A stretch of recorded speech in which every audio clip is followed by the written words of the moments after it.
Hey, welcome to this episode of Ruff Talk VR. Joining you with another edition of news with plenty to talk about this week. And Monday morning news. Right? You'll see us rocking some nice swag from Shell Games for I Expect You to Die 3. We had just opened up that package. You can find that video of that on YouTube. But that was one of the best swag boxes I think we've ever gotten. I won't say the best because it's hard to pick a best, but it was up there. Yeah, there was a lot of fun involved with it. The Agent Phoenix gloves, the classified documents, these shirts, which I'm a little nervous with the tint of, plus a green screen. Let's see how that goes in editing and how the final of this looks. You might just see the design floating, if that's the case. See our heads and arms. Yeah, that'll be hilarious. But like good VR, we'll have arms. Yep. Hey, Might not have bodies. we don't have legs in this shot, Right. But at the very least, we'll have arms and hands. And you'll see this nice suitcase from I Expect You to Die 3 as well, which you had pointed out might become a podcast travel box. And I agree. If we hit the road for a convention, Yeah, I think this is coming with us. that's the box it fits. And it sucks because it's eventually going to get worn out, but screw it. The memories are there, and that's really all that You matters. see us, you'll see us carrying an I Expect You to Die 3 Which travel suitcase. So you were joking. How the hell did that get through The mail? Like the mail, it's like With one no week poke hole in it or nothing? one week they send them wire cutters.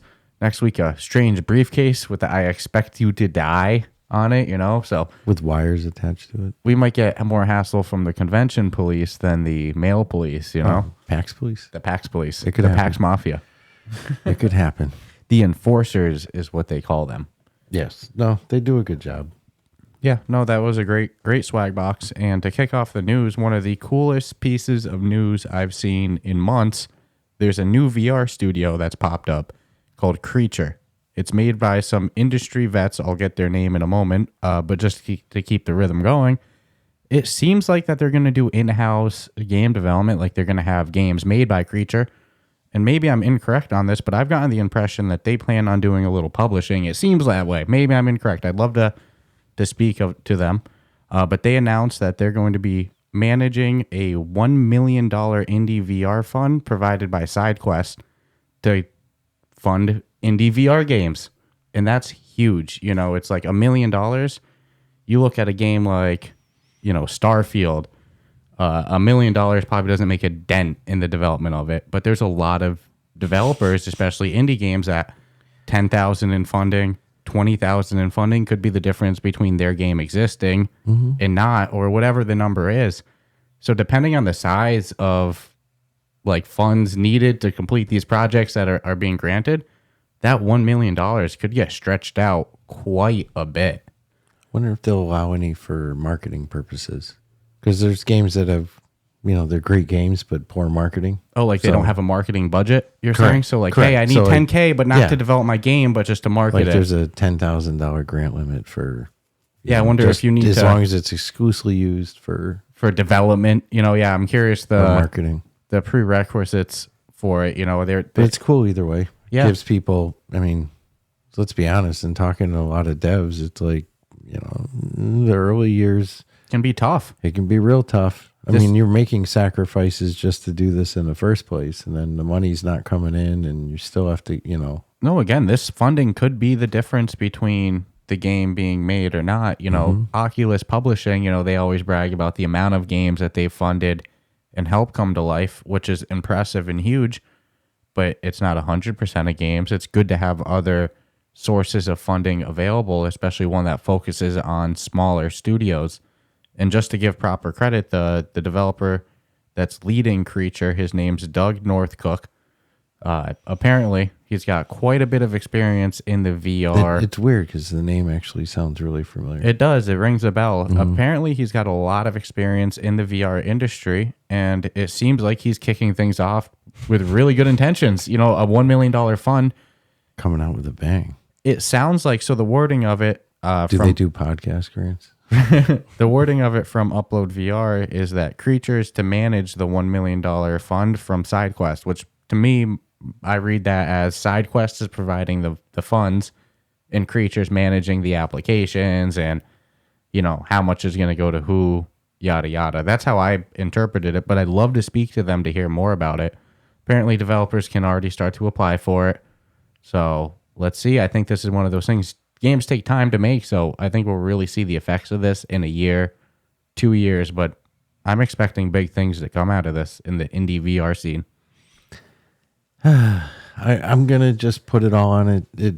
Let's see what they're willing to put their money into, and I'm hoping it's not, just like, hey, you met the paper criteria, with nobody actually seeing or trying the product or believing in the product. So, You're hoping that there's a really strict vetting, of course, process. You're hoping that it's games that they believe in, not just everybody who asks for money gets the money. Correct. Otherwise, because you did the paperwork correctly. Well, otherwise, if that's the case, the well is going to dry up fast. But I mean, that's how sometimes grants are just, it's not so much an understand. It's just I don't know you've if done it's your paperwork proper, and I don't know if it's a grant or like an investment that then they get I don't know the finer details. Like I said, I'd love payback somewhere. Then sometimes it's just grant and funding, but where's the benefit for them? Do they get their name on it in some way? So I'd love to speak to them just to hear more about it. But I think it's great. Like I said, I think all the more avenues of funding available for especially smaller developers, the better. Yeah, the big guys big guys and girls, they'll never need the funding if they're, we're talking big gaming studios here. Bethesda goes to make. EA goes to make a VR game. They don't need creature funding. And the numerous ones that are waiting in the wings to, for VR to just get a little more popular before they invest their billions into it.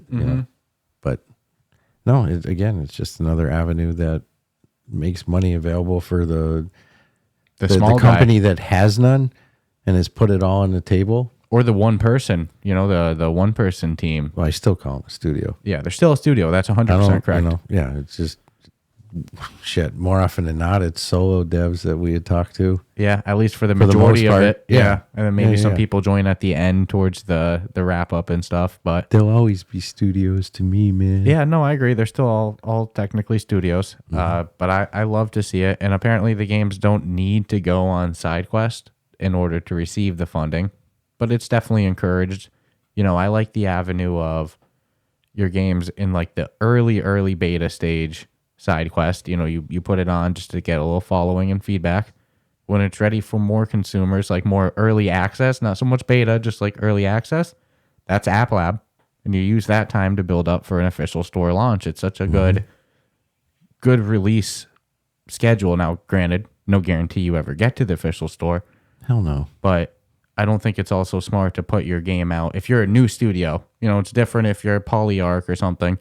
But I don't think it's smart to put your game out for the first time ever, 100% completed on App Lab, expecting it to go to the official store. I think it's smarter to start with the in beta, put it on SideQuest and itch.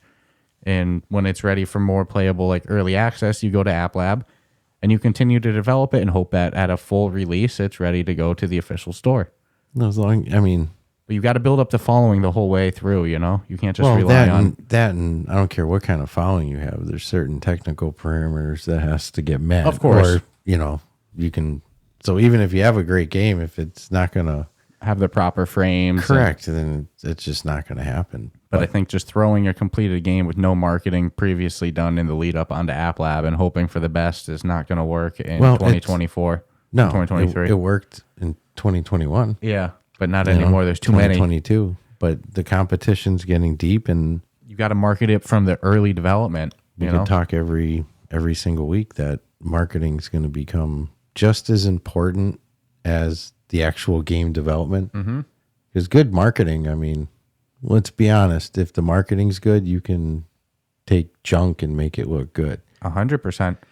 Or you can make Once the greatest people thing try ever. it might be a different story, but you could easily bite into the there's been, especially in the gaming world, there's been so many examples of games that like the marketing was phenomenal, the hype was like too good to beat. No Man's Sky was probably the best example of hyped marketing. And you know what's great about them as an example? They have come so far. They're such an in-depth thing. I bought it because of you. Day one. Yeah. Day fucking one.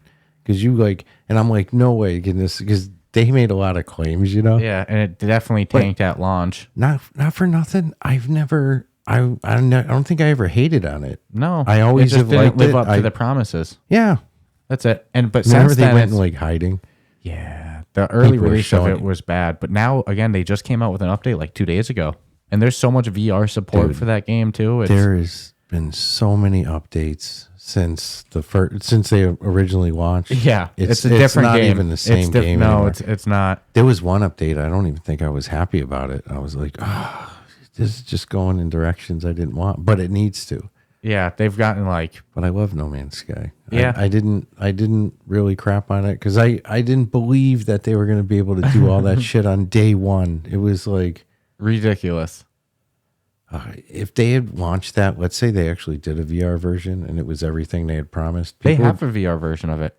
Is it as good as the? It's 100% the game, just playable in VR. It's just PC VR. PC VR. Yeah, you just go into VR mode with your headset connected. Dude, it's 100% the game. You know how beautiful that must be? Oh, people say it's one of the best VR experiences there is. I've heard nothing but rave things about it. Apparently, it can be tough to get functionally running. I don't want to review PC VR, but I want the luxury of being spoiled to try it, like to have it, to go like, well, Yeah, there's a chance you get No Man's Sky in VR. We don't hear from you for 2 weeks. Well, that's what I was kind of thinking. I'm like, uh-oh. Yeah, when I could see your face lighting up, like, wait, that exists? Like, fuck. Dude, like, Red Dead Redemption 2. Yeah. In VR, it's like, I mean, yeah, that doesn't have the native VR support like I'll just tell like No Man's Sky. Sick. I don't feel good. Yeah. Starting a new podcast. Red Dead Redemption 2, son. That's funny though, but no, I mean, hey, No Man's Sky had a great coming back story, but we left off. No. And I think there was a lot of people who didn't give up on him either. Yeah, we got a little sidetracked, but that's kind of what happens sometimes while we're talking. But welcome to us. Again, great stuff from Creature and SideQuest, and the way life snowballs, the ability to put out one game, even if it doesn't change your life, that might lead to the ability to put out future games where if you were never able to put out that first game, you might be stuck. You might not be able to get over that hurdle. So, well, there's been a few people we've talked to who are kind of using that approach. Their current game that they put out, and for the life of me, I can't remember who you might. The current game they put out isn't their end game. Mm-hmm. It's like they really want to get a different game on the store, but to do that, they had to put out this current game. Oh, this is gonna haunt me. Yeah, but nonetheless, it's true though. It's like get the experience and such. But really cool to see. Love it. Great stuff. I would love to talk to somebody from Creature or SideQuest about this just to hear more because I've got 1,000 questions about it, and I think that it's going to be nothing but good stuff. Another game that we love. Breachers, one of the best first-person shooters on the Quest store. Of course, nothing will be our love child, our baby, Ghost of Tabor. Mm-hmm. I actually feel bad for Breachers. I think it would be even bigger player base if Ghost of Tabor release wasn't next to it. If Ghost of Tabor hadn't been playable, I wouldn't have stopped playing Breachers. That's what I'm saying. Much, I don't think we're the only ones, but nonetheless, Breachers is a phenomenal game. 5v5 shooter, reminds you very much so of Counter-Strike. Yeah, same concept, just different cool tools. It's very strategic. Listen for footsteps, pick your gadgets well. Great game, love it. I especially love the bomb defusal mode, the base mode. That's my favorite. But they've added new game modes. There's team deathmatch. There's not capture the flag, but control the area game mode. Try to control them all. And so they've consistently added new updates, great stuff. And they just put out a new update for a new map coming out called Ship. And the trailer for it was great. They did a great job, showing off the game, the gadgets in the game, blowing through the windows, what they would actually call breaching, henceforth the name Breachers. It was just a really well done trailer. And that new Ship map looks tight. That ship is the shit. Yeah, I could already see you laughing about it. But no, it looks like they did a great job with the design of it. They're like, hey, you can follow the red pipes at any moment to get back to the main area. It's like, okay, there could be a lot of strategy in this one. You can memorize the map like you're supposed to. Yeah, well, you'll catch... that means I'm already expecting to catch people looking up as they're walking and just bang, bang, bang. You should be able to run those map backwards. Yeah, noob. No, but great stuff. Triangle Factory does not mess around.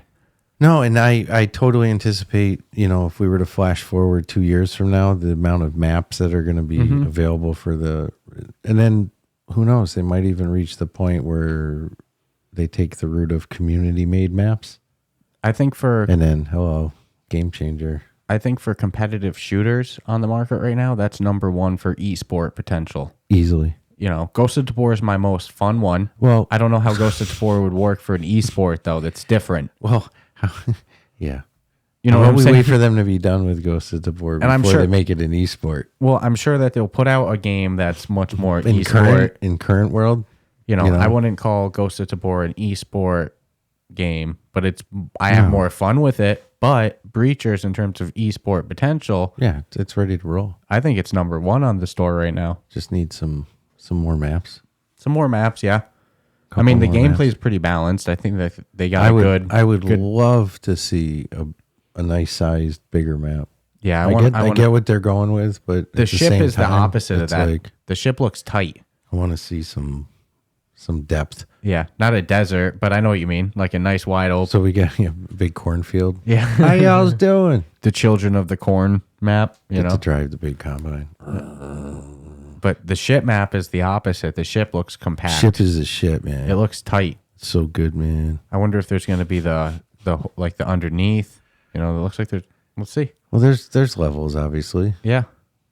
I don't know. I'm excited for it. Love to see a pretty consistent amount of updates. It feels like that they just came out with that control point game mode the other like a month ago or something like that, 2 months. So they're staying active. Yeah, I love and thankfully, because it's stuff like that they're doing that'll make me play it again.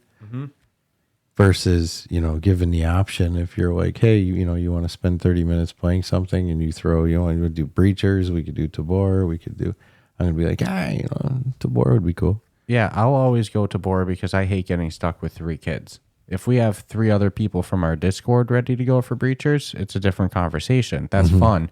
But I hate the potential to get stuck with That's because 3 randoms. It's because we're stupid competitive. Yeah, I almost wish that there was like a 6 teams of 2 game mode. I feel like that would Create your own server. I feel like that would be OP, just 2v2, v2, v2, but that doesn't work for that type of game because it's pretty tight. It's bomb defusal and stuff. Yeah. It doesn't work like that. You need just 2 teams.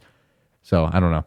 I think that's the reation I tend to I'd go. like to have them have a practice map too. That's pretty much, and I'm going to the one that I said I'd love to make, and if I ever could do such a thing. Yeah, it's basically you just got a wall with some openings and huge distance, and take just for what target works practice, Take what keeps contractors alive, and that's user-generated content. Bring that over to Breachers. You don't need to make it so that they can revamp the game into Halo or anything, but at least let them make their own custom maps. I think it'll come. Eventually. It's just, way down the line. Their roadmap is already laid out, and you can see what they're doing with it. And I think pretty impressive. I get the feeling number one priority is, maybe a game mode or 2 more, but really just pump out insane amount of maps. Fill up the map variety, and then, then we'll go from there. I always feel like the gameplay is pretty balanced. I don't feel like that there's like a whole bunch of, like, oh, this gun's so overpowered, they need to balance it. It feels very polished in that regard. So the benefit of that is you can focus on maps. A good player will find out quicker the cheese with a shitty gun than a bad player will with a good one. That's true. So that's very true. It's just, difference between a headshot and shooting you in the leg. Well, again, it's different flat screen shooting where it's much easier to look forward. Like if you get distracted and you're looking at something in VR, your character is like physically looking at that. You look like an idiot and then you're going to get shot.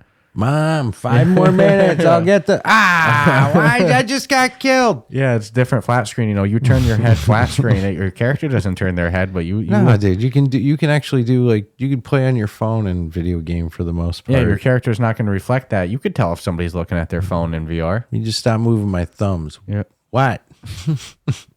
No, but huge props to Triangle Factory for continuing to make Breachers. A great game. Yeah, they haven't given up on it. No, and again, I think that the only thing that ever hurt Breachers was Ghost of Tabor's release timing. That game was just too much fun, but Breachers stays alive. Great active player base, and I don't think it's going anywhere. So great stuff from Triangle Factory. Another game that we love, Triangle Factory. Yeah, I've said it so much now. I heard Breachers has an update with a ship. Puzzling Places. Yeah, that's fun. Yeah, one of the best puzzle games in VR. And what's cool about Puzzling Places, it's like, we use I Expect You to Die as an example. We say it's a puzzle game, but it's really an escape room, right? Puzzling Places is a puzzle game. There's like... Yeah, it's like puzzle pieces. It's a puzzle pieces, exactly. There's like photorealistic sculptures, It's hard. scenery. Dude. Yeah. I picked the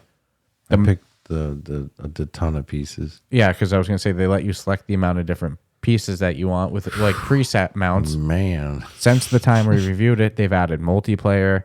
Phenomenal game. Really, really good. And they're partnering with a VR travel app that takes like photorealistic photos of environments and kind of sounds a little Google Earthy for VR is kind of like the impression I got. A nicer looking Google Earth. Yeah, but it's called Brink VR, and Puzzling Places is partnering with them to bring a environment in Arizona called The Wave, Called nothing. yeah, right, nothingness, but it's The Wave, which is a real life area in Arizona. So cool stuff. I love to see that type of collaboration between I think it's games. they call it the wave because of the formation of the rock cutouts. It looks like a wave. Yeah. Definitely. It looks beautiful.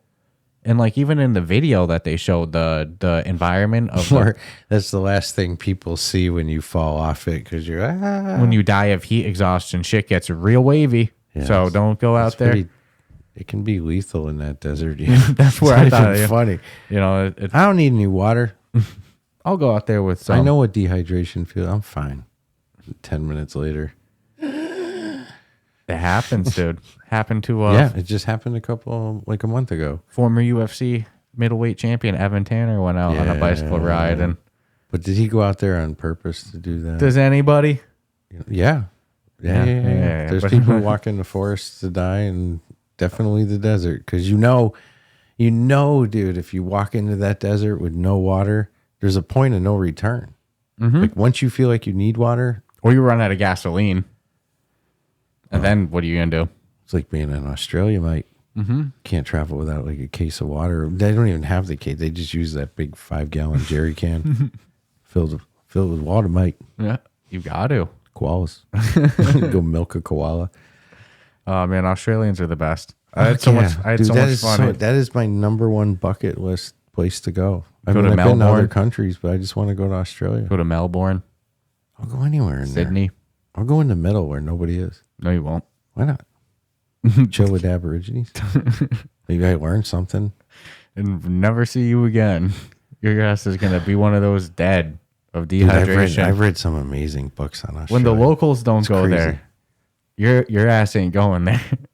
I don't know, man. Different vibe down there. Different vibe down under, mate. But nonetheless, you know, I don't even know if they'll let me in Australia. You have to go with like a pocket full of cash, I think. I don't think I have They have enough. very strict immigration policies. I don't think I have enough formal education past high school to get accepted into to that allow country. it. You're not even allowed to visit. Yeah, we don't want your high school diploma ass in our country. What's your IQ, mate?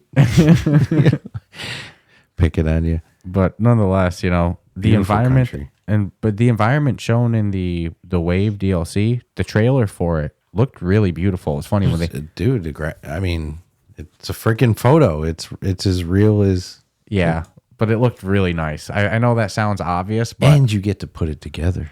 yeah, even when they put it together in the trailer, you're like, spoiler. I was like, dude, spoiler. I know what Don't show me. I get it's puzzle. I get it. Don't show me the pieces being put on because my brain still right now remembers those two pieces. So if I did the low number puzzle count, I'm like, well, okay. That's what I there's instantly said to you, though. I go, well, look. Damn, that was man. an easy one. I already know you're doing it on the hard mode. That's not relevant to you. Yeah, but I don't You go, know. if I'm it just was, saying, though. If you it- never know. But Spoiler. I'll definitely Don't check watch out the that trailer. It's a spoiler. Buy the DLC though. I'll definitely check out that DLC.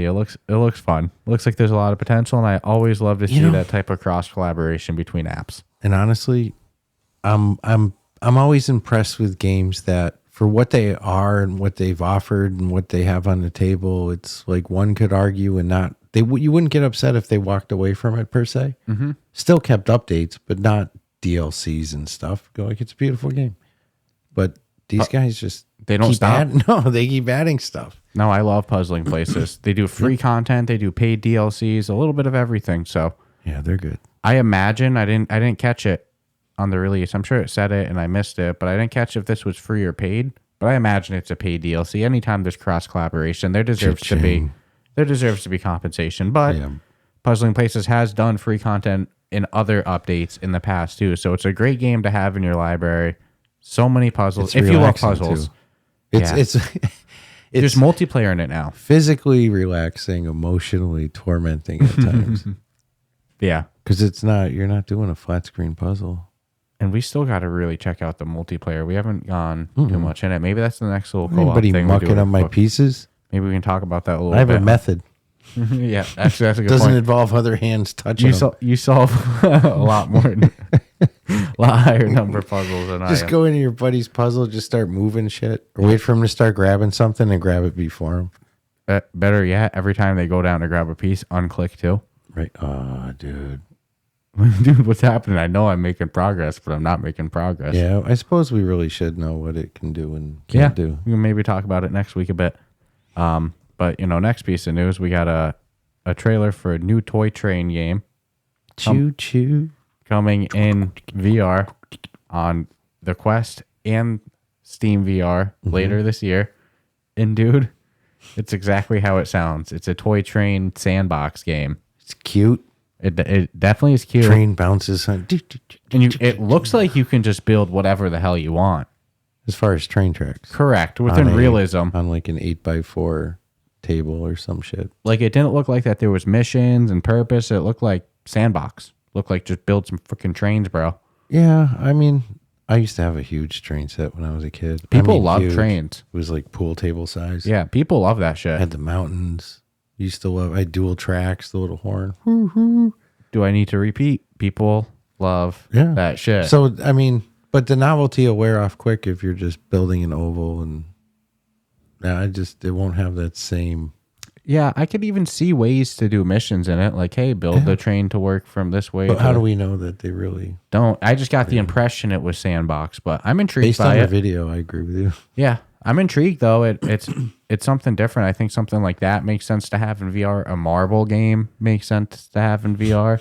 Train simulator. I mean, if you're gonna do it, I'm just saying. No, I'm just kidding. Toy train simulator. I actually really, really, really want to try that because I know what the feeling of, like a real life train set. Yeah, 1,000,000%. Well, I was especially so into it. I could see somebody like you having fun after about 10 minutes once you really get the feel of the mechanics of like, now it's time for my creativity. Yeah. The thing is, I just don't know if you would go into it repeatedly. I think it'd be like a very like limited amount of play sessions fun. But I think in those play sessions, you would have a lot of fun. Yeah. But if there's no missions, is it going to be something I see you going in all the time? Dude, I'm just watching it. Just going around. But I could also see you saying that though. Is like, well, dude, here's the thing. I'm not touching my shit no more. I have the perfect play area. Like I could see you having some fun. Yeah. Depending It's just on how much many, fun for how long. Yeah. That's the question. It could hit a wall, but it could go also into the category of one of those. I'm not going to play it all the time, but I'm going to play it pretty routinely just for 10 minutes of chill Relaxing time. before bed or something like that. Yeah, or you're downloading like a 3 gig game. The graphics look pretty tight. They didn't look bad. No. I just like the way they show the train chugging down the tracks. Wicked cute. Wicked playful. So, I mean, Could work with mixed reality. and you know, it's possible it's not geared for our age demographic, either one of ours. It's quite possible, especially with there's definitely a the possibility of that. lowering of, and other more kid-friendly games. So it is, I might be looking at this from the wrong creativity. Yes, we might not be the demographic for it. One But of our I'll Discord look at it members though. can give it to their Kid. little kid and see. Oh, but that's the thing. It's a little kid. Imagine having infinite play trains, Maybe we shouldn't blow their spot, but I think their kid in our Discord, somebody's kid was playing Roblox. Was that it? And then like 15, 20 minutes later, maybe was asking, what's this Ghost of Tabor? And they're like, no, I'm not letting them in yet. Where I had a totally different attitude. I'm like, if your kid will play Ghost of Tabor, go get another headset and go in there and, teach the little person how to raid and rob and loot. And Yeah. Well, we were playing Resident Evil as kids, Red Alert. dude, you and your sister hooked me up with so much advice for one of the Grand Theft Autos. Because I think we had just gotten it, and we were each at different levels and shit. And you guys had a samurai sword. You were going around Vice City, baby. Still cutting remember heads where off. to get And that. I go, get where that the shit hell in did mall. you get that? And you're like, yeah, you go to the shopping mall. I'm like, oh my God, I haven't even seen the shopping mall yet. So Yeah, you guys were all excited to show me where to get the samurai. And that's when I knew we were slightly dysfunctional. Like, Well, how about one time I'm playing Grand Theft Auto 4 with my friend. We're each like taking turns. We do something because it's a single player game. Like play until you die, and then after you die, then I'll play until I die. fair enough. Which like there's plenty of ways to die in Grand Theft Auto. Of course, you could play super conservative, but Purposely. we were never the guy that would be like, I'm going to go out of my way to try to stay alive as long as possible. In the end, it's to have fun. And I see this motherfucker watching somebody use an ATM, and I'm like, what are you doing? And he's like, if I wait till he's done using the ATM and then I kill him, he's going to have significantly more money. And I'm like, the game works like that? And he's like, yeah, why wouldn't it? And I'm like, you thought to do this and test it out. A child's mind. I was like, I got concerns about you, man. I'm just kidding. It was funny though. I was like, I would never have thought to do that. And the game, fuck yeah, the guys have way more money if you do that. Dude, you know there's going to be a time we're going to go into Ghost of Tabor and we're going to get robbed by little kids. Probably it's happened and we don't know. No, I'm like, we're going to know because you're going to hear their like 8-year-old voices. Hey, drop your gun. They're jumping all around here. We're not jumping. Nah, I'm going Timmy hunting. I'm ready to take out the little Timmys. The Timmy's got a lot of time though. Sometimes the Timmy's get good at the games. A summer break for a kid is different than true. Summer break for an adult. Summer 2024, or should I call it the summer of Tabor? Oh man, I'm almost not gonna be upset about it. I'll be like, all right, the evolution it's coming full circle here. Mm-hmm. I'm past my prime. The new age, the new generation's It's all coming. the gorilla taggers, man. They're crazy. They're swarming me. Well, I say it all the time. You know, for me and you, we grew up with flat screen, and then VR came. For a lot of these kids, VR is just it's gaming. That's their just part. First gaming headset. Yeah, I mean, their first game. Yeah, yeah. I mean, or it's just normal up there with your Xbox, your PlayStation, and then you have your Oculus. Like that's just what it is. It's not something that they need to be sold on like adults do. So wait another 10 years for the kids that have VR normalized right now to be consumers. It's just going to be an extension. Yeah, it's going to be as big as flat screen. It's going to be 100%. So I'm excited for that. Let's take a quick moment. We'll take a little ad break. Give a shout out to our Patreon members. Shout out. Always love to do that. Love our Patreon members. So you'll hear us talk about it a lot. We have our Patreon that comes with some cool listener perks, including on-air shout outs for the people on that tier, which you're going to hear in just a moment. And, it's a great way to not only have a cool listener perk, but also support us in trying to go full time and grow the show. Definitely gets reinvested back in. We have some pending equipment upgrades for our gaming showcase in February that we're about to whip out. It's like every 6 months, there's a new. Even like when we went to PAX, there was new stuff there. But so like we're about to get a new camera. And I think that's not only going to be used for the gaming showcase. Yeah, I mean, might as well use it for the podcast too, right? And I hope so. That's going to make, I think, a huge difference to the production value. It's going to be financially disappointing if we don't. So we'll see. The Patreon, it helps us eventually go full time, but it also helps improve the show, improve the product in it. And like I said, there's some cool listener perks, including on-air shout outs, your name across the bottom of the screen. All of the tiers give access to an exclusive channel in our Discord server that anybody can join the Discord server, but you get exclusive access to a bonus channel, bonus little chat room just for Patreon members there too. Yeah, which I'm always, I like when I see that the channel's lit up. Like you're like, okay, some Patreon peeps are talking. Yeah, and Discord overall is just, I don't know, man. I mean, I've gotten messages, people have posted it. They're just like, thank you for such a chill place. But really, I put a lot of that thank you onto the mods. They're the ones who honest to God, I go into Discord no different than anyone else. More, the listeners too. Yeah, so. I'm a guest. Yeah, no, the Patreon. I'm sorry, the Discord is amazing. Game meetups, just great VR discussion, life discussion. Some great Ghost of Tabor teachers in there. Yep, actually, that's a great point. We have a dedicated section in our Discord for Tabor Radio, which also has de facto become a channel for Ghost of Tabor discussion in general, which there's no shortage of between us and our listeners. So our Discord's the place to be, so you can get some bonus little access there, as well as, like I said, some other listener perks by joining our Patreon. And it means so much to us. So don't forget as well, subscribe, rate us 5 stars, subscribe on both YouTube, audio platforms, all that fun stuff. Subscribing is free too. Yeah, subscribing's free and helps us a bunch. Rating is even freer. Just takes more time. And also warms my heart. But if you want to join the Patreon, I ain't going to stop you. Nope. And huge shout out to these Patreon members, Asim, Crispy, Shoes, Amelia, Earth Witness, and Jake. And something that I always love is that list only seems to grow. You know, it's very rare I see names disappear or anything like that. So thank you for the continued love. There's some of those names have been on there for quite a bit. Yeah, it's not even funny. And I appreciate the month by month love that our listeners give us. Even the ones that aren't part of the Patreon, just subscribed and part of the Discord. It's just really even cool to listening see. Makes me happy. Yeah. I mean, even if you aren't somebody that engages with communities online, just to know that you fire that up before work or whatever, it's cool to know. It's really cool to know. So huge shout out to those Patreon people. Go check out the Patreon. Go check out the Discord. Subscribe, rate us 5 stars, all that stuff. And we'll be back with you in just a moment after this ad break.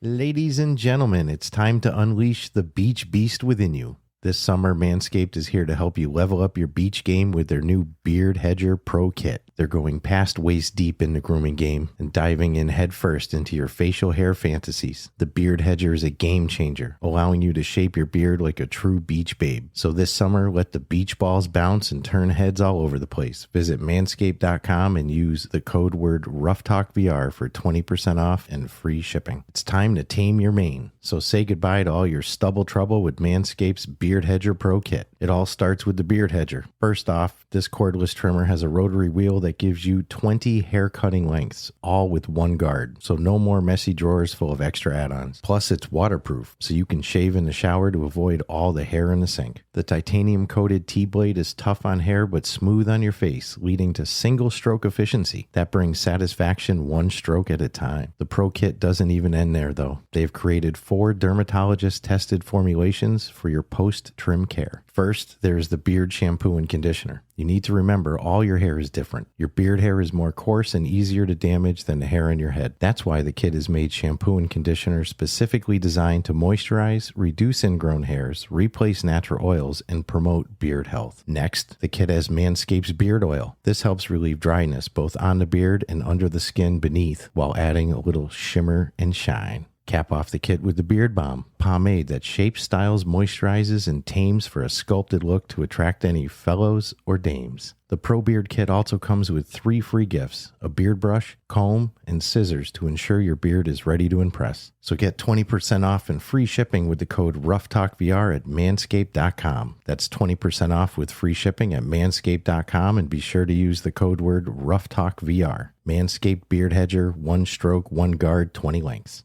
This podcast is brought to you by Kiwi Design, the leader in MetaQuest and VR accessories. And now you can deck out your device while supporting the podcast. The MetaQuest 2 is a great headset, but do you ever feel things could be a bit more comfortable?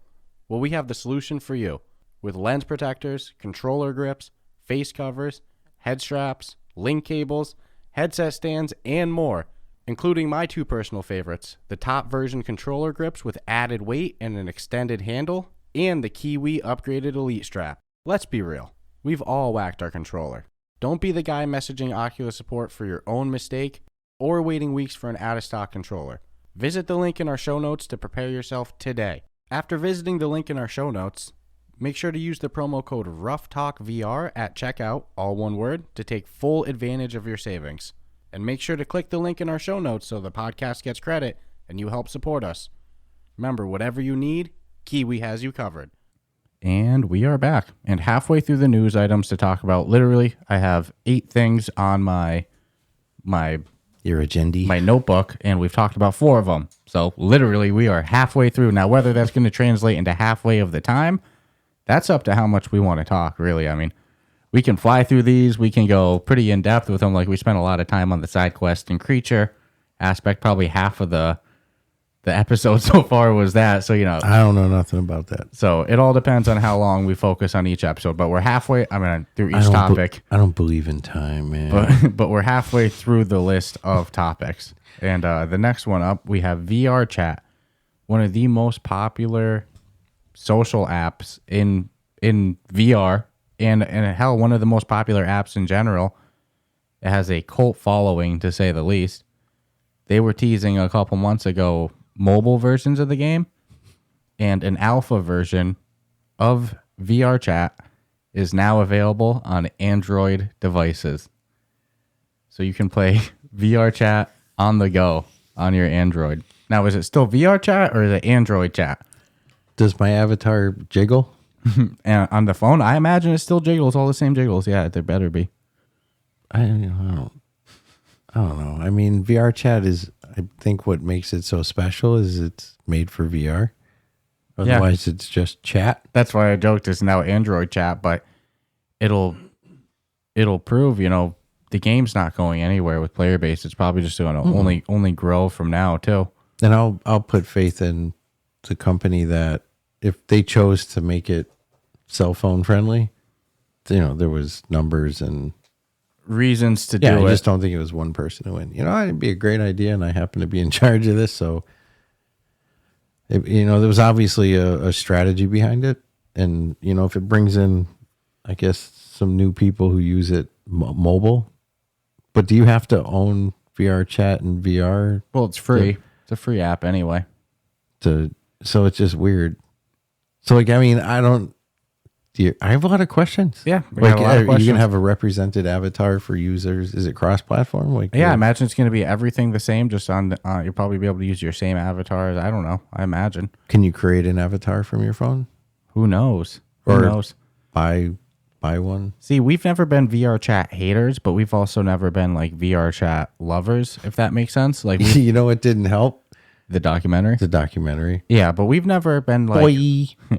Boy. Stratus boy. But we've never been people that hate on the game and say like, "Oh, it's so stupid," or never. I get it. Everybody has their own cup of tea. They have genres that they like. Jiggly titties.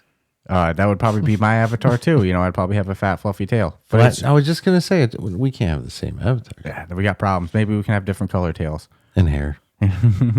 My avatar be sexy, but mine got busty features. But all I'll say is like, again, it's not my favorite. It's not something that I go into and I play and enjoy, but I don't hate on it. So, I mean, hell, it's one of the most popular games. Clearly people love it. It's got a great following. For some people, that is their VR experience. So I'm not going to say bad things, but maybe we should go in there live sometime. That'd be a fun live stream one. I tried to live stream some Survival Nation VR onto YouTube last week, but echo. Yeah, I had some audio feedback issues, but we'll get better at that. That's all part of the process. I don't know what the hell I did wrong, but I'll figure it out. I kind of rushed it.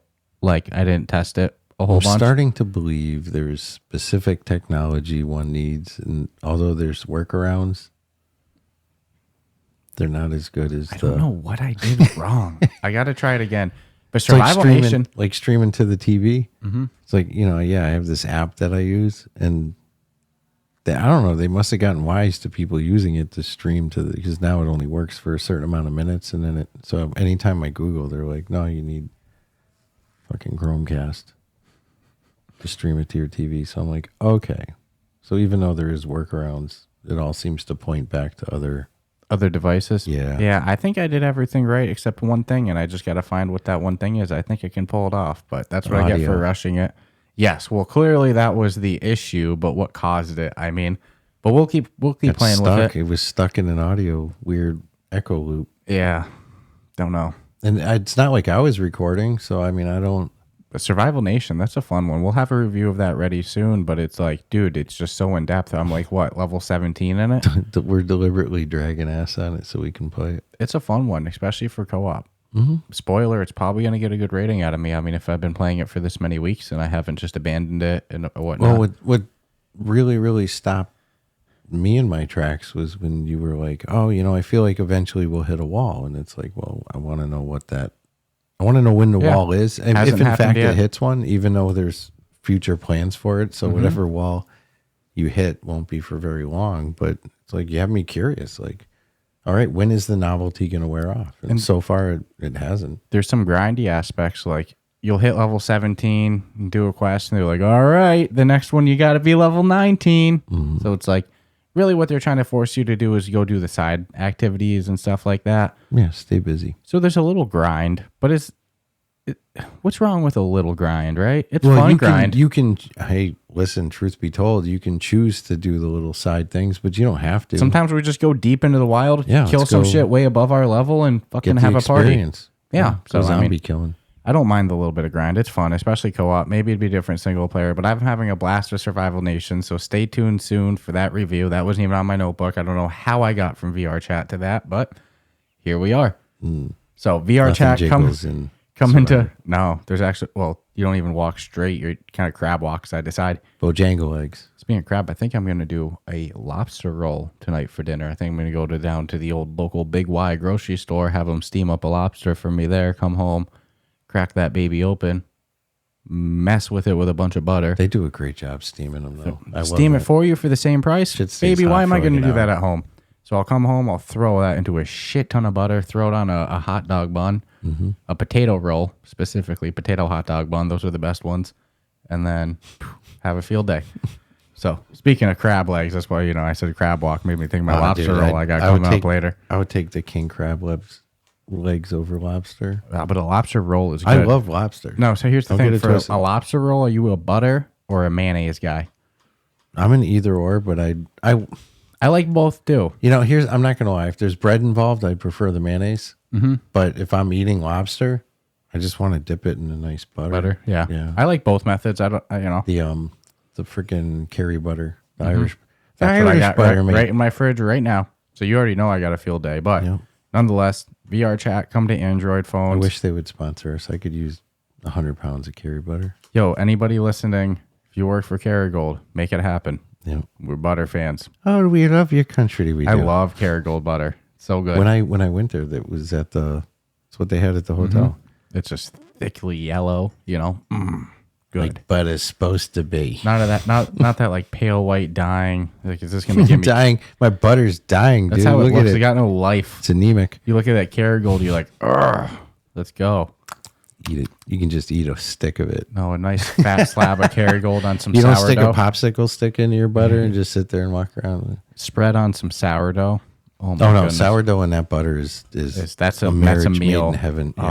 Let's go. There'll never be a divorce in that relationship. But nonetheless, so all right. In other news, Pico, in a report I saw on Upload VR, says that they're shifting their focus from controllers to hand tracking. I don't know if I agree fully with the direction that, this was said about Samsung's device, that it's not going to have controllers. And then, of course, the Apple Vision Pro, not going to have controllers. I agree with the industry direction switch to start to explore mixed reality. And I love hand trackings, but I love hand tracking as a feature supplemented to the main controllers. I don't like this trend that I'm seeing headset manufacturers just drop controllers for only hand tracking. I don't like the word shifting. Yeah. I think it's just a supplemental feature, not the main. Supplemental is the key because it doesn't scare the consumer, but it's like, I don't know if we're there yet. No, man. I'm curious how Apple's going to do it. And for shooters and stuff like that, I think that the controllers work great. And sometimes controllers and buttons are nice. It's going to put a real limit on. I think that there's some things that are great with hand tracking, but I think you need the either or. All right, here's an example. Walkabout mini golf. It could probably easily be done with hand tracking. I would say easily, like I know how to fucking do it, but I'm assuming it could be done. But having that one controller in your hand, or like in the case that we had with using the Hello Real extender there, it adds a sense of realism to have that physical object. Or Ghost of Tabora with shooting. Why do they make gun mods for the controllers? Yeah. So it feels realer. Taking that away. That's like old school when you're a little kid and you go pew, pew, pew, pew, yeah, and pull your finger. It's cool as a novelty with a game like Rogue Ascent or something. And I just don't think we're here. We're at that point. No, and I don't even think that there's ever a point that I don't want some sort of input device either. I could see it swapping where things are more sold as a hand tracking, especially for menus and stuff like that. But always will allow the ability for a controller. In so games, I can see it yes. swapping to like option A is, you know, hand tracking, and option B would be the controller. Even some games it works great, like Puzzling Places, which we talked about earlier. Unplugged. Like, yeah. Unplugged is one of the greatest examples of hand tracking. But I don't think you should ever fully drop the controller. So I was nervous at that report. And they even added it.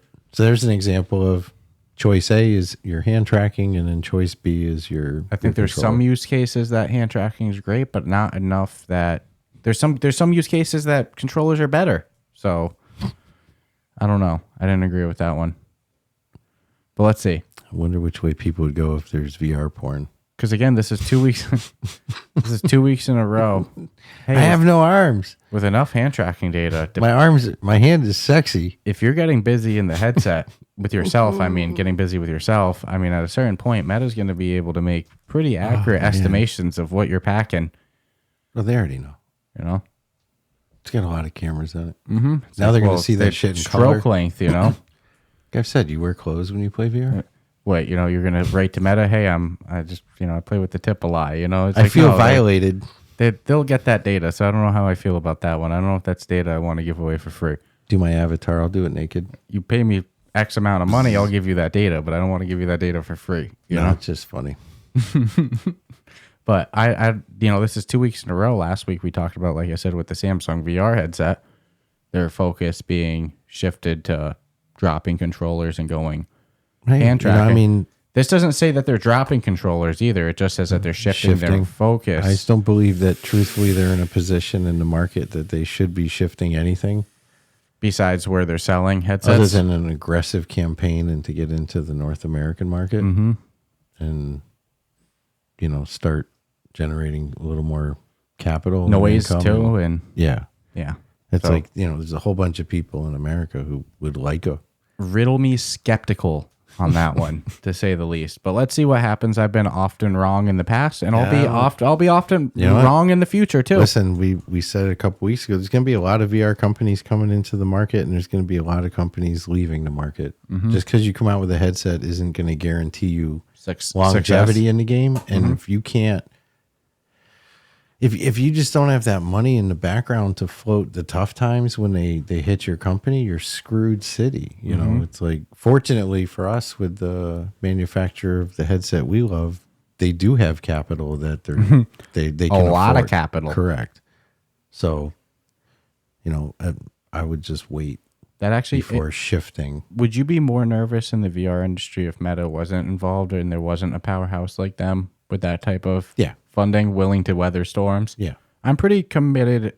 Yeah, because again, you can count on Meta's going to be around for a little while. They might not be around forever. Truth is, someone might step up to the market and beat them at everything that they're doing. But they'll float the industry until then, for sure. Correct. And I've gotten no indication that they will ever switch away from their VR direction. They seem so fucking hell-bent on it. I can't imagine them pulling out. What's scary is if Zuckerberg had decided years ago to let someone else just handle everything and have no need for a passion project other than retirement. You said it though. That's his passion project. It's like so. He needs to be thanked. Like him or love him for beefs you might have with Facebook or Instagram or if whatever. It was Google leading it or Microsoft, I'd be concerned that at any moment the focus could shift away and they just drop it too. All right, we're done. But I don't see that happening with Meta. And from all the direction we've heard of, what Meta wants to do, it doesn't seem like next year we're going to be told that, our next headset for gamers is not going to have controllers. Yeah. Eventually, who knows? Maybe it'll be a glove someday. I think they'll keep it always supplemental, and I think that's the way it should be. Little skin for your hand. But yeah, no, I'm actually more comforted. I know people like to hate on Meta, but I love the fact that they're involved in it. I'm pretty convinced that they're committed to... You can thank Meta for your next VR headset being really, really good, no matter which one it is, because every company's had to take advantage of the popularity that's gone into VR in the past couple of years. For sure. Absolutely. I'm so excited for that Quest 3, dude. I'm going to buy... I need it. I'm dying at this point. I was thinking of showing up at Facebook headquarters there, Meadowland. You're like, let's talk about a sponsorship. I know you Just don't hold care. the cardboard sign. I know you don't care about podcasts, but let me tell you why that's wrong. Big old, yeah. I'll Sir? leave you alone if I get the a exit. quest through. The exit's right there. Oh no, the cops would, dude. The second you pulled out that sign, and the I fucking expect meta you police to would die. be on you. Right, showing up with the briefcase, all the wires on it. Wouldn't make it across the parking lot.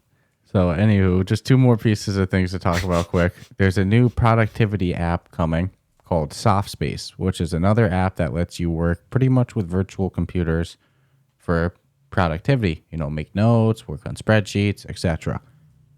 But what makes this one unique, in most of them, including Horizon Workrooms, it's run off of connecting to a PC, and then you still need a piece of hardware like a computer to run the whole thing off of. But SoftSpace is no computer required.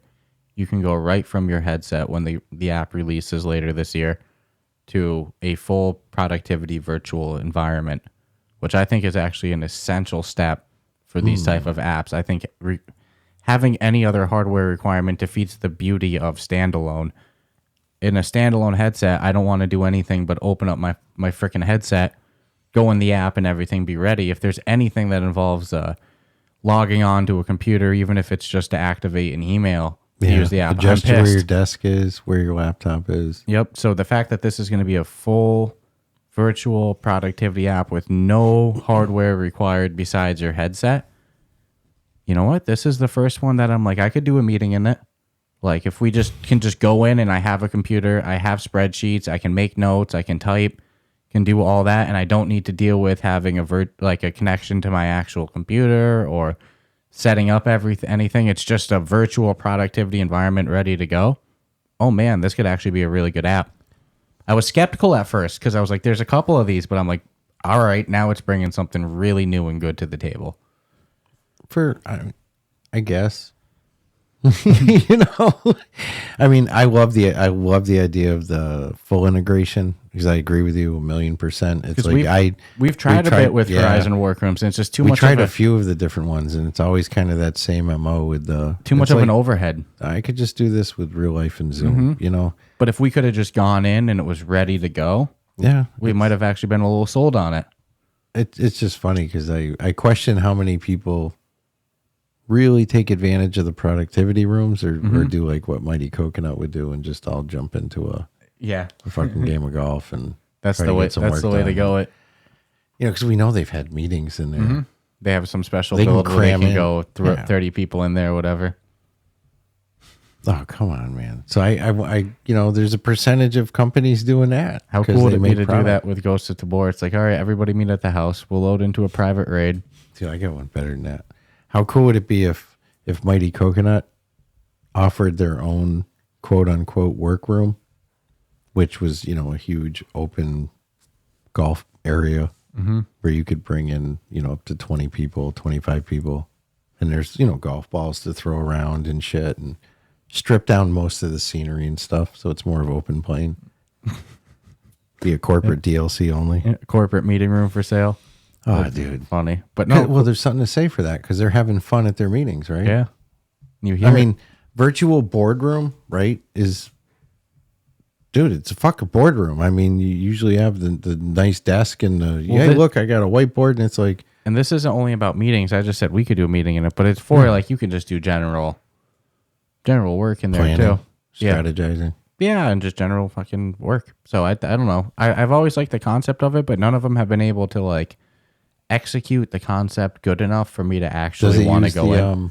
Will it use meta avatars? Because my guy's already dressed for success. I don't know, but your guy should be doing sales in the metaverse. I got a car for you. Get over here. You want a car? Smell it. That's that new car smell, kid. I could totally picture you getting into character too with your character, your avatar. Your avatar, you don't need to touch anything on him. He is so much a gem. Yeah, everybody that sees him, especially when I showed up bowling. Yeah, everybody that sees him loves him. VR bowling tournament. Look how articulate. I'm like, I just got out of work. My guy's a busy guy. He's got to hustle, you know. He's always out there making that money, making that ka-ching. So cool stuff. I'll definitely check out Soft Space when it comes out later Yeah, this no, year. I mean, we've checked out. I'm soiled a little because every time we check one It's out, been negative. it's like, oh man, it's So- like, what's the point? I And then went to- sometimes the amount of setup involved is like, dude, I could have driven down here and talked to you. That's why I think this is a potential game changer. All right, we'll You know, see. we're watching this one. Like you just said, that setup, that overhead, connecting to a computer, making an account, verifying an email. Get the hell out. That's not Fingerprints got to ship in the DNA. That's not why I'm on VR. I'm on a standalone VR headset because I want to put on my headset, open up an app, and freaking use it. Work. I want to use it. I don't want to do anything else. So, no, huge stuff. I can't wait for that to come out later this year. And last but not least, during an interview with Upload VR, excuse me that I'm going to definitely pronounce the name incorrect, but the developers of Synth Riders, Kluge, I never know if it's Kluge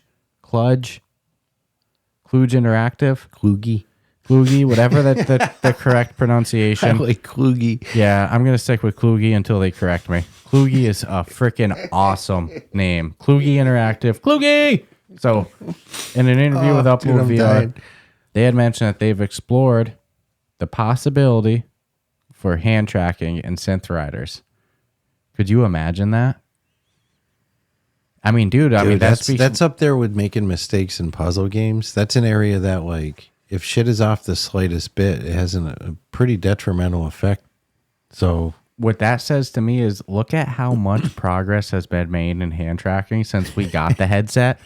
dude, when it barely worked, you'd move your hand around. It and wouldn't might even have been in the may or question. may not be there. Wouldn't even be in the conversation to be a possibility. Turn that shit right off. I mean, I remember the Thrill the Fight developer used to be asked, you know, at the time that we first got the headset, I would see people ask him because he's very active with the community and communicative.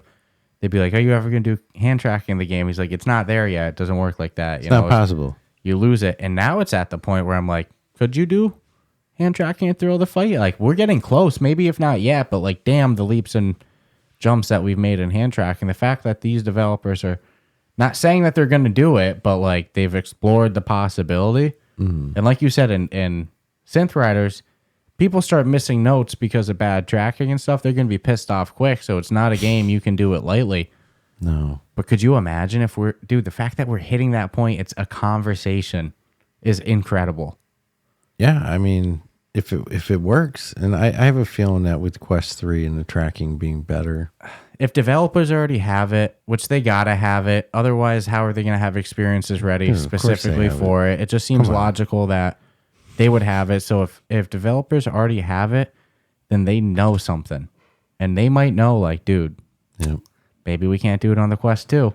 But we can do it on the 3. It's got to be so frustrating for any developer that does have a Quest 3 to be like, can we just drop the Quest 2 now? You know, but there's such a big player base there. It's going to take about a year or so, or maybe even a little bit more for all those Quest 2 users and Quest 1 users that held off to slowly become Quest 3 users. There's a lot of I'd say the remaining Quest 1 users have been like the folks that are like holding out. I bought my headset so close to the Quest 2 headset, I skipped a generation, but I'd say the vast majority of those people, anecdotally for me talking with, you know, Quest 1 users, they're going for the Quest 3. They just completely skipped the Quest 2. I have friends that I tried to sell the Quest 2 on and would be like, I'm waiting a generation, and I thought that they were BSing, but no, they're pretty sold on the Quest 3. Like, they were legit. So I think I think sales are going to be good. That's all I'm going to say. I believe the majority of Quest 2 users, at least half of them, are probably going to jump right on to 3. You have me sold at pancake lenses, and the fact that there's increased Color power. pass-through, dude. Pancake lenses, color pass-through, increased power, sold. Thinner, not lighter, but thinner. I don't care. At the right angle, it's pretty thinner. I don't care, man. I got a big head, big neck. I can handle the weight. I'm pumped. I'm ready. Let's go. Quest Connect can't come quick enough. I applied for the conference because it looks like it's going to be in person, but invite only. But like you can apply for more info. You can and apply stuff. for the invite. I applied. I haven't even been told I could watch it online yet. You know, they haven't said anything besides the thanks for applying. So I don't think that for one, we'll get in, and then even if we did, I don't think we could probably swing that cost with getting new cameras and stuff, unless somebody wants to be nice with sponsors and Patreon and stuff like that. Oh, But and fly us to California? we'll definitely do, if we're around, we'll try our best to do some live coverage. I remember I did it for the MetaQuest showcase, so at the very least, we'll be watching dearfully to see if we can enter some pre-orders for Quest 3 as soon as possible. I'm hoping it's for sale for pre-order that day of Connect. Did I ever mention how much I love American Airlines? Have I ever mentioned how much of a supporter of Meta I am? Right. Oh, yeah. Well, actually, we have for over 2 years. Yeah, it's almost like we do a podcast dedicated solely to their brand of headset and have no affiliation with them. That's or crazy. Sponsorship or That's anything. crazy. It's almost like we're just big fans of the headset. Well, we are. Yeah. What can you do? So that's it for news. I'm fascinated with how good the hand tracking has gotten, how good it's going to continue to get. You got one more thing. What's that? We have an App Lab graduate. Oh my goodness. How did I almost forget this? This is like Two things. This is huge. Two things. We'll be quick with this. The first, before we get to the huge one that I almost just missed there, because they're kind of related. Ghost of Tabor. So the VR Awards, which is done every year in, I think, Rotterdam or something like that. They have a bunch of different categories, Uprising Company of the Year, Game of the Year, all that stuff. So Impact Reality, which is a really good press company, they were nominated for New or Rising Company of the Year. So that was cool.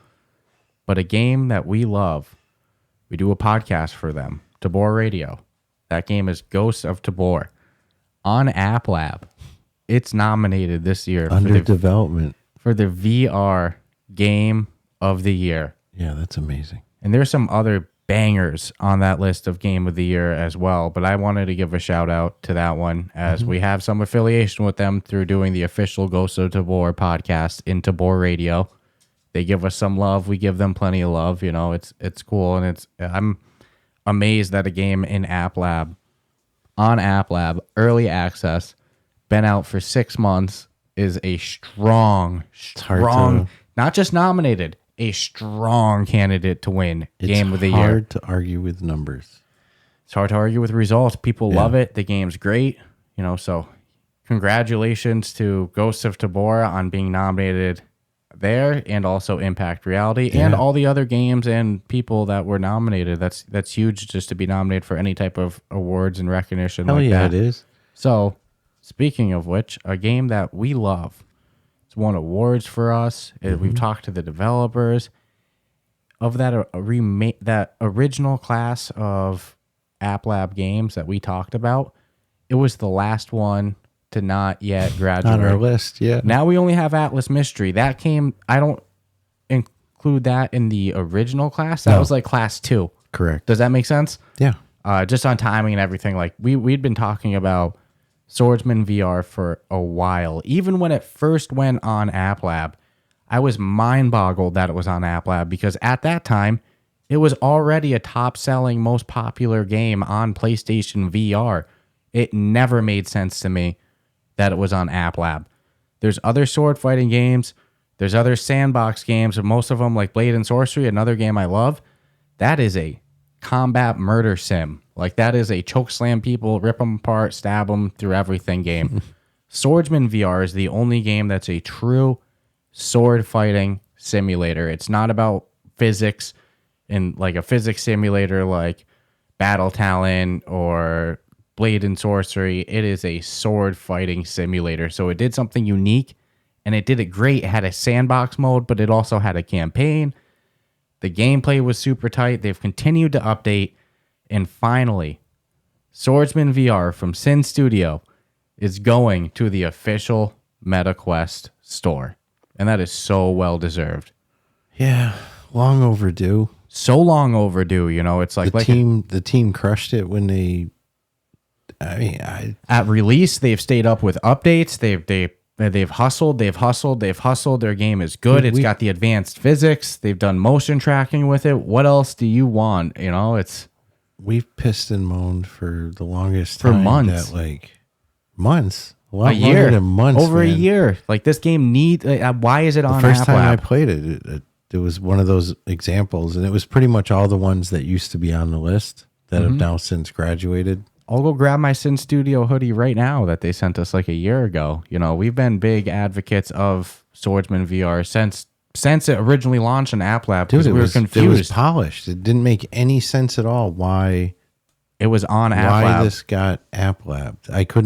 We just couldn't figure it out. And then But look after what they time did. went by, and then we were still like, dude, this game does not belong on App Lab. It didn't belong on App Lab. It brought something new and original to the table, and it seemed like the technical specs were in place. So I mean, Yeah, it what was the holdup? it never made any sense. Had a huge following. They've stayed up with updates, but check this. You know, they released on App Lab when they should have been on the official store from day one.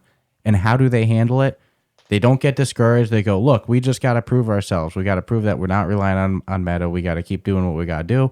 And instead of getting discouraged and bummed and saying, all right, we're not on the official store, I can't continue, they doubled down. They grinded. They put out more content, more updates, and look what happens.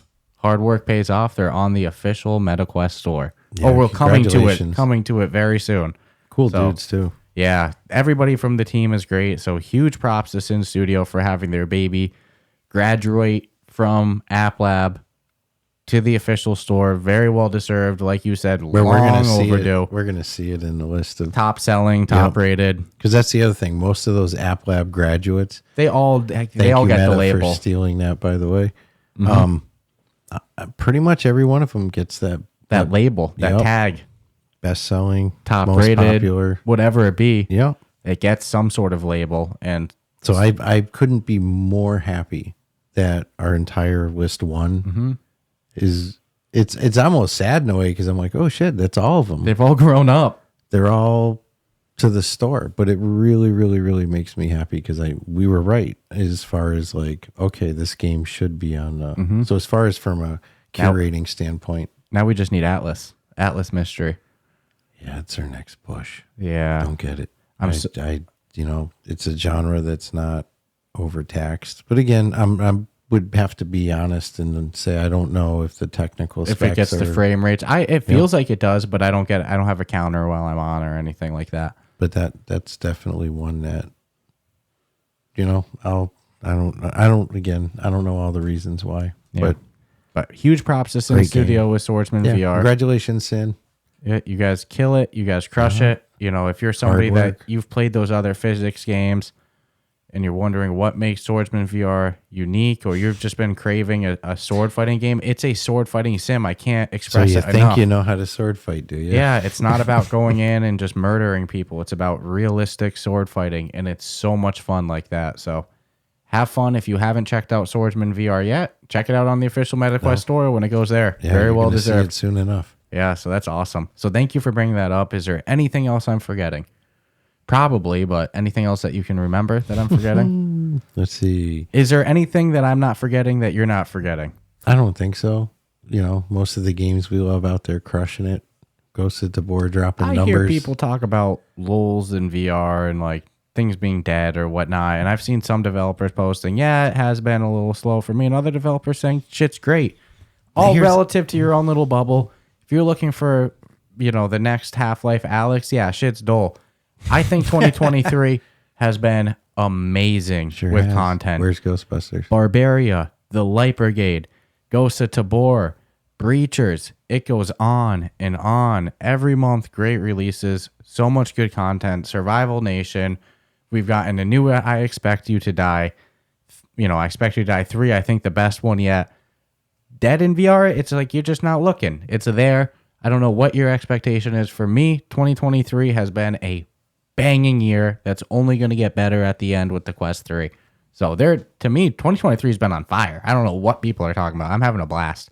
I personally feel like, and I don't think you'll disagree with it, that games are holding off a little as we get closer to the 3. I feel like shit went really hard at the start of the year. Yeah, the start of the year was like on fire, dude. We've had a couple quieter On fire. months.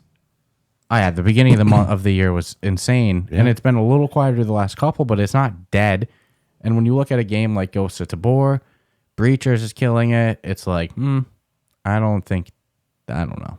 Oh, no, and those are, that's know. a core game group that either one could have a dedicated player base to. That's the only thing they play. So I mean, VR. Those chat, are great examples, but hurting. tough examples because we know there's people who are playing VR and playing Breachers, and that's all. You're never going to find them in some other new game. And maybe I'm wrong. Maybe all developers are struggling. I'm just saying, as myself as a consumer, I mean, we have no shortage of shit to talk. We talk news every week. We talk to developers every week. It's there.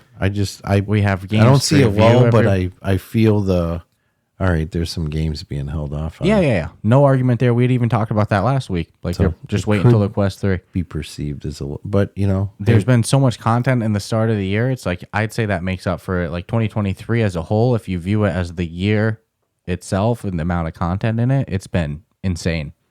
I think 24 is going to be better.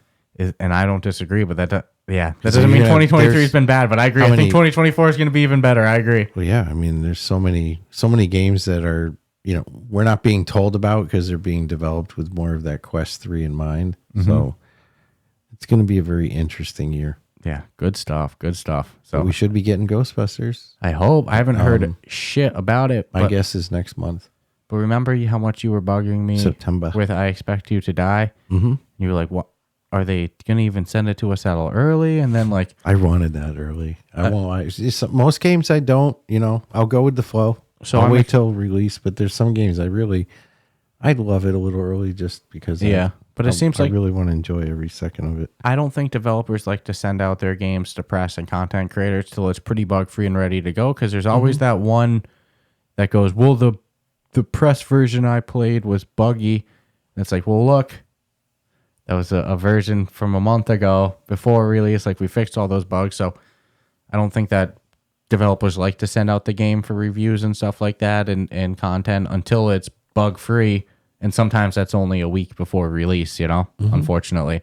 So I think in the case of, we haven't gotten to experience Ghostbusters or Power Wash Sim, I think it'll be one of those cases where one day, like a week before release or something like that, we just open up the email and then we have access. But I'm itching for them. I'm feeding Ghostbusters and Power Wash Sim, 2 games by End Dreams that I think have potential to really steal the show of the year, towards the end. If they drop in November, December, those are 2 for store games. That's a great release for simulation. I mean, if they can drop Power Wash Sim before the end of the end of January at least, then depending there's not a lot of simulation games right now in the store that I think would be able to. And Ghostbusters comes out with potential co-op game of the year easily. So it's like, man, those are 2 potential award-winning games that could just drop at the end of the year. So I'm of the fence. When it's time to talk awards for 2023, it's going to be a hell of a conversation because there's been a lot of content. That's at least my perspective. Sometimes I go, damn, this is going to be the hardest one yet. And then also stay tuned for our gaming awards show in February. I mean, shit, this is going to be fun. Can't wait. Then we got PAX East. Yeah, let's go. Let's see what MetaQuest Connect brings next month as well. Your pre-orders for your October shipping. That's what I think it's going to bring. Oh, the Connect? Yeah, I hope so. Like I said, I'm hoping that at the end of that show, I can enter my credit card somewhere legit, somewhere legit and real through Meta and pre-order my headset. So let's see. But like always, if you've enjoyed the episode, subscribe. Like I said before, rate us 5 stars. Check out our Discord. Check out our Patreon. Throw us a couple bucks. A couple cup of coffee's worth makes a big difference for us as they start to add up. That actually makes a huge difference for the podcast funding and what we're able to do to grow the show and hopefully one day go full time. So subscribe, rate us 5 stars, check out all that stuff, engage with the community in the Discord, and most importantly, enjoy the rest of your day. Take care. All right. Ciao, ciao.